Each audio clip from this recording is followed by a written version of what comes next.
يا صباح الفل، يا صباح السعادة، يا صباح الهنا عليكم. عاملين ايه يا حبايبي؟ اخباركم؟ صلوا على النبي. انا النهارده قايمه كده ماليش نفس للاكل، ومعدتي وجعاني شويه، فانا قلت افطر حاجه خفيفه كده.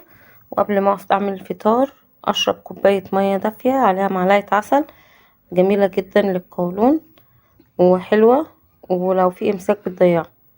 انا هنا هشرب كوبايه ميه دافيه وعليها معلقه عسل. على فكره الفطار ده جميل وصحي وينفع لأي حد. هو ينفع للرجيم وينفع لكل حاجة، بس انا مش عاملة رجيم يعني. هنا بقى ايه؟ عندي لبن وعندي شوفان صحيح، بس انا مش جايباه في البرطمان ده، انا جايباه وحاطاه في البرطمان. وده بذور شيا. تمام. هعمل بقى ايه دلوقتي؟ عفوا يا جماعة. انا هنا عندي اللبن اهو، كنت غالية من امبارح ومطلعة منه ايه؟ وش اللبن. مطلعة منه وش اللبن كده وهحطه في العلبة عشان انا مش محتاجاه دلوقتي. مين بيحب الوش بتاع اللبن ده؟ انا هنا بشيله وبحطه في قلب العلبه لاني مش محتاجاه. هعمل شوفان من غيره. انا بحطه في التلاجة وبعد ما بيتلج باكله يعني. كل مره اقول انا هحوشه واعمل منه سمنه فلاحي، فالنفس الاماره بالسوق بقى.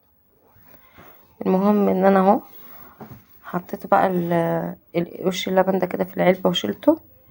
وهنا بقى هجيب اللبن. طبعا انا مش هغلي اللبن كله عشان ده كيلو، حرام اغليه كله. انا هاخد بس ايه، على قد كوبايتين كده.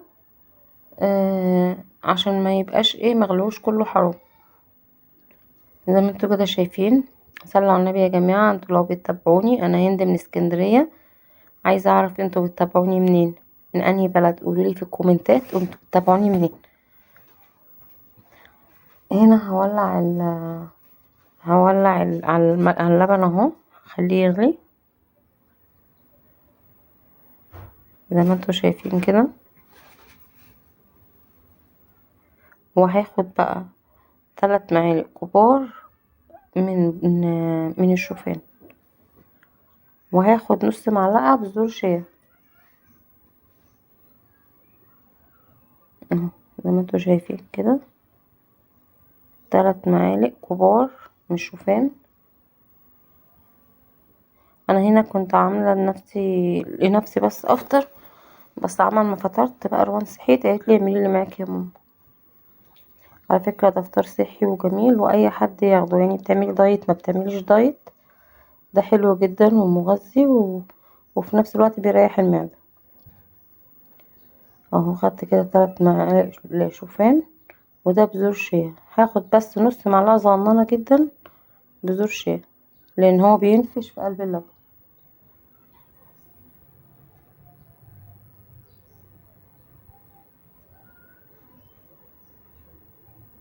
خدت اقل من نص معلقه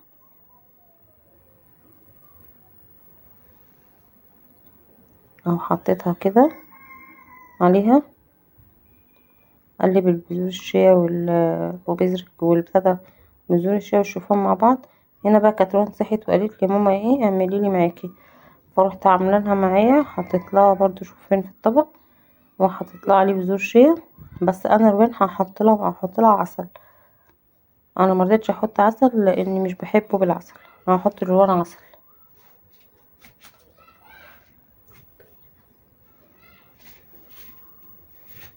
اهو زي ما انتوا شايفين كده. حطيت لروان معلقتين عسل ابيض، انا هاكله من غير عسل، مش بحبه بعسل. وانا هنا حاطه اللبن على النار، هستنى لغايه لما اللبن غلى. هنا بقى كده اللبن غلى، وهحطه ايه، احطه على الشوفان وبذور الشيا.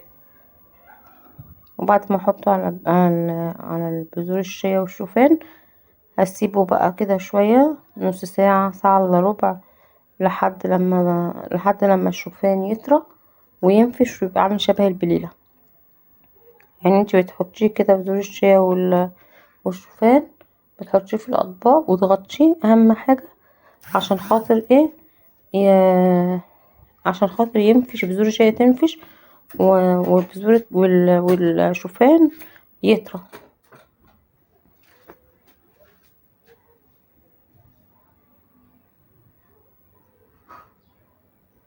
زي ما انتوا شايفين كده، فطار جميل ولذيذ ومغذي وصحي في نفس الوقت للناس اللي بتعمل دايت. انا مش عامله دايت، بس انا هف عليا الفطار ده، فقلت انا اعمله واصوره معاكم واقول لكم انا عملت ايه. هنحطه بقى كده زي ما انتوا شايفين اغطيه باطباق واسيبه نص ساعه، ساعه الا ربع، ولما يتعمل هوريهولكم.